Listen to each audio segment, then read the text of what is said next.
Now, the problem which I see again with ICF thing, or a challenge which I see here, the process for an individual to get certified looks pretty complex. So it's look like, you have to do something this and this and this. Can you briefly simplify the process for us? Yeah, so I'll simplify it, and then we can have a look and debate whether it's complex or not. Okay. So the very first thing is you have to have accredited coach training. So they talk about, coach-specific training hours. So you can't have gone on a 2-day leadership program and a do this and a do that, and then you come back and say, okay, now I've got the training. You mentioned competencies earlier on, Saket. So they have 8 coaching competencies, which, interesting, are good skills for leaders: building trust, listening, being present. And so there are these 8 competencies that any program that's accredited has to align with those 8 competencies. So that's the first thing to do. And you are required, if you want to be certified and seen as a professional coach, it's 60 hours you start with. So 60 hours of coach-specific training that you need. And so that would be your first step.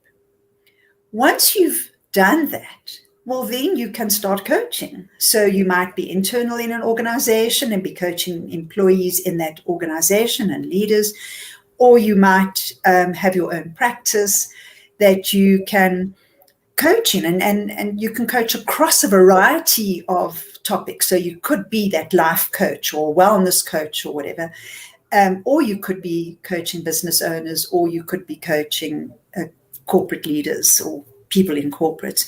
So the first step is your training, coach-specific training hours. Your second step then is to coach and to get that experience. So they're saying, until you've got experience and you can show us you've got experience, we're not going to certify you. And then the third thing they ask is mentoring. So we spoke earlier on about the difference between training and mentoring. And so here they give you the whole package. Okay, you've got your training followed by your mentoring, which says find someone who's experienced as a coach and tap into their experience to build your confidence as a coach. So you've got competence through your training, confidence building through your mentoring, and then your practice, which is the coach hours that you have to get. And that is basically it. Once you've got those, okay, then you're ready to do a knowledge assessment. So then they want to just test your knowledge. Have you actually learned? So training, mentoring, practicing being a coach, and then you do an exam. Does that simplify it? Okay? Yeah, perfect. I just add few things from my understanding, and then you just validate if I am keeping it right, based on what I have been talking to our clients. So it's like there are multiple coaching programs. So that's the first confusion people may get it. So what Karen and I are discussing, we are talking about ACC, the particular one. And I personally believe for people in a professional space, leadership space, generally, that's a good starting point rather than doing something else. So you focus on ACC. And for ACC, you need to have a 60 hours of coach education, a particular path which we support. And the 60 hours of coach education helps you understanding what is coaching. So you may understand it, but when you start doing it, you may get confused. Yeah. So there is a process that you do 100 hours of coaching. So you get it, you get it, what you are doing. And you also start learning from your experiences as you go along. But while doing it, you may struggle. And for struggle, you go for a mentoring along with that. So you have a 10 hours of mentoring, which probably help you in correcting something which you are doing in your practice. So when these 3 things comes together, then you apply for exam. There is an online exam which you can take from home. You need to fill up an application and talk about all these 3 evidences.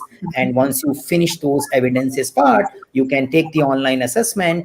And the assessment is not that complex. Once you get the training right, it's pretty much straightforward. And based on that, you get certified. Yeah, that's the whole process seems to be. Exactly. So if you're doing a great structured course that gives you the 60 hours, you can tick that. Okay. And then 100 hours might sound like a lot, but for most clients, we coach, between 10 and 20 hours. So what you're really looking for is sort of 5 to 10 clients to get to your 100 hours. And then your mentoring. So you would look for someone who is already certified. So you have to be mentored by someone who's certified. And those are your three components. For me, in going through that certification, the online exam is probably the easiest part, because it's linked to stuff you can, literally sit down and learn. And as you said, you do it at home. It's an open book assessment. So it's probably the easiest part of the process. Well, the quickest at any rate, because it's sort of a 3-hour assessment. Yeah. And the assessment is primarily around the coaching competencies. So if you got the coaching competencies right, you got it, the alignment towards your behavior and the coaching competencies right, you know what is coaching and what is not coaching, you are good with that online assessment. So that's something I can also pick up. We also explored many other questions which are related to ICF ACC program with Karen, and you can find the detail of that conversation in the comment area of this particular video. If you are interested in knowing more about ICF ACC or want to proceed the path of ICF ACC, you can get in touch with us and you can find our contact details as well in the comment section of this particular video.